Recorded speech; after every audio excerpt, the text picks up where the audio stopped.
ప్రముఖ సీరియల్ నటి యామిని చిన్న కోడలు సీరియల్తో తెలుగు ఆడియన్స్కి పరిచయమై మొదటి సీరియల్తోనే మంచి గుర్తింపుని పొందారు.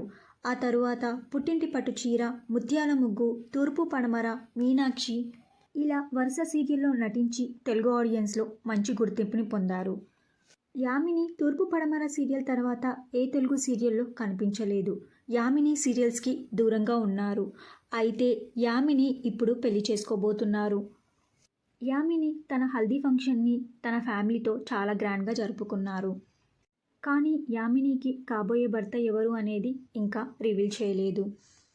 యామినికి కంగ్రాచులేషన్స్ తెలుపుతూ యామిని మళ్ళీ సీరియల్స్లో రీఎంట్రీ ఇవ్వాలని మీరు అనుకుంటున్నట్టయితే మీ అభిప్రాయాన్ని కింద కమెంట్ బాక్స్లో కమెంట్ చేయండి. ఈ వీడియో మీకు నచ్చితే లైక్ చేసి షేర్ చేయండి. ఇలాంటి మరిన్ని సీరియల్స్ లేటెస్ట్ అప్డేట్ కోసం డ్రీమ్ తెలుగు ఫ్యాక్ట్ ఛానల్ని సబ్స్క్రైబ్ చేసుకొని పక్కనున్న బెల్ ఐకాన్ని యాక్టివేట్ చేసుకోండి. Thank you for watching.